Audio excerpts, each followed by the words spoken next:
Boys, UFC Vancouver, more like UFC underdogs, because I swear every single underdog won tonight. And, you know, am I going to have the biggest breakdown for every single fight? No. If you guys weren't watching the Avengers come to this fight card, you missed out. We had Guru, we had Lucas, we had Bedtime.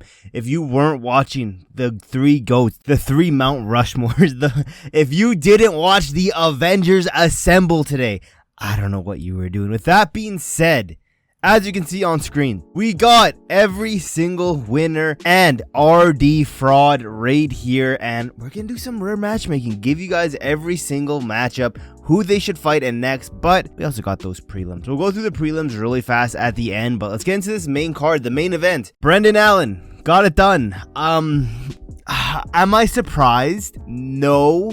But if you would have told me this before the fight card, if you would have told me this yesterday, yeah, I would be surprised. But the way this whole card was playing out, I'm not surprised one bit. And that's because it was the night of the underdogs. Like pretty much every single underdog won. I did terrible for predictions. I won't say what the exact number was. I'll just say it's a retarded saying nowadays. You know, all the brain dead children are saying what I did on predictions today. Garbaggio, we didn't go positive. We threw it at the very last second, but Brendan Allen, who is next for Brendan Allen? I think we put this on the first Paramount fight card. It has to be Brendan Allen DDP. This is a crazy fight. This needs to be on the main card. They need to be at the press conference. These two don't like each other. I need this fight next. I think the winner of this beforehand, you know, if it, not the winner, I think if RDR would have won this, I would have said Chimaev is next, but he's gonna need like 4 fights to get that title fight. This dude he quit.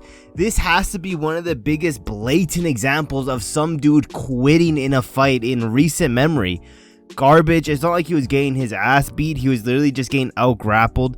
And it sucks because I wanted to see that matchup so bad, but I don't know. It is what it is. Let's get down to Artie Fraud now. What do we do with him? You know, there's lots of fun matchups you can do here. You could do a Paulo Costa fight. You could do even like a Roman Dolidze fight. But I think that's just going to be too high up in the rankings, too much of a difference in the rankings. I think someone who's going to be practically right beside him in the rankings, also coming off a loss, will be ready to fight around the same time as RDR. Put this as I don't think this is a main event of a fight night, maybe a co-main of a fight night. RDR Caio Borralho. I like this one. Run this one next. I still think for Sean Strickland, maybe you do Sean Strickland. I don't know, because I think they're probably going to do something like a DDP versus Brendan Allen. And Maivov is probably getting the title shot. Strickland versus Hernandez. You could do like an RDR versus Izzy. I could see that happening. And I wouldn't be mad about that one either. But maybe we see an Izzy versus, I don't know, see? Because now it's just, maybe I switch this out with Israel Adesanya now that I'm looking at it. But it is what it is. I don't know. We're probably going to see Izzy on the White House card. I could see him all going to be on there, but let's keep moving down to Mike Malott.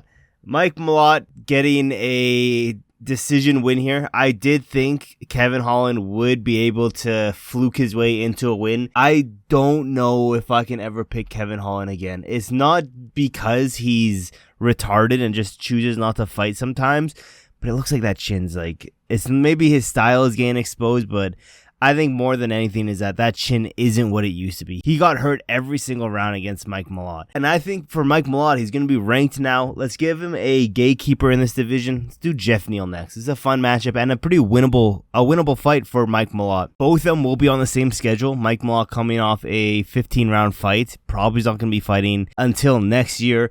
And Jeff Neal coming off that spinning elbow flatline KO against Carlos Prates. So he's not going to be fighting until next year either. Aiemann Zahabi got it done. Is it the biggest robbery? No, I could see Zahabi getting it done. It is what it is. It's more fun having someone like a Zahabi here because it's fresh matchups. With that being said, hear me out because I'm going to be cooking. I think we do what Aiemann Zahabi wanted. We do Aiemann Zahabi, Sean O'Malley. I guarantee Sean O'Malley sparks out Zahabi in the first round. That will be Sean O'Malley's bounce back win. After that, I want this soon as well. I want this end of the year, early next year. After that, after Sean gets his bounce back win, after he gets some mojo back, we put him in the White House against Corey. I want that fight. That's the perfect pathway for Sean O'Malley, especially because I know that's what the UFC is wanting to do. They want to keep building up Sean O'Malley. That's what they're going to do. Let's move down, though. Manon Fiorot got it done. Who cares? Let's do Alexa Grasso next. I don't really care. I mean, she got that KO win. Good for her. Don't really care at the end of the day. Jourdain, a nasty flying knee KO. I did think Jourdain was going to struggle against Davy Grant, and I did think Davy Grant was going to win, but on my prediction, I did say Jourdain by a robbery decision. I kind of got that right with the Zahabi one, just, mixed it up a little bit. With that being said, Jourdain, what's next for him? He's going to be close to a ranking spot. I think we give him a gatekeeper, a known gatekeeper in Pedro Munoz. I want to see this one next. Jourdain, new to this division. I think we give him someone like a Pedro Munoz next. And this is just be a fun matchup. Moving down to the opener of this main card, Kyle Nelson. I think it's Dan Miragliotta. Fire that dude ASAP. I don't want to see Dan in the UFC reffing anymore. Bullshit. If you were watching the Avengers live stream, you understand how heated it got in that moment. Again, cut Dan. No more Dan Miragliotta. Bullshit. I stopped the fight, but said, nah, I didn't stop the fight. Literally out here like DDP gaslighting us, but Kyle Nelson, what's good for him? He's going to be semi-highly ranked. I think a fun matchup would be Kyle Nelson versus Chase Hooper. I want to see that one next. With that being said, let's go into these prelims. We'll run through them fast. I know a lot of you guys don't really care that much for the prelims, but Drew Dober got it done. And I know it hurted him. That shit hurted for him to go out there and KO one of his brothers. We'll reward Drew Dober, but at the same time, we'll be rewarding his opponent because his opponent is on a win streak here, and this will be a jump up in the rankings. We're rewarding both of these dudes. It's just easy math right here. But you'll understand why we're rewarding Drew Dober more than this other guy. Because Drew Dober versus Michael Johnson is a banger. Fresh matchup. I need to see this one. If you know, you know. Then Aori also got it done. Crazy KO over Cody Gibson. Didn't think that would happen. I thought Gibson was going to get the win here. I thought it was going to be a scrap. But I think we do him versus Damon Blackshear. Run this one next. No explanation needed. Then Bruno Silva, low-key fraud checked. Hung Sung Park. I thought Park was going to be able to get him to the ground, hold him there, and land some nasty ground and pound. But this dude's on all the sauce. Look at that dude's back. I think we do Silva versus Loner Kavanaugh. Winner gets a ranked opponent. Then, again, all the upsets happened. It's crazy. Did Jordan Santos got it done. Ryan Loader next. Moving down, Stephanie Luciano got it done. Let's do Julia Palastri. She just fought recently, same schedule. Then Yousri got it done over Azamat Bekoev. Again, pretty surprising, but I guess like that height difference was insane, and the jab that he had, nasty, always busting up Azamat.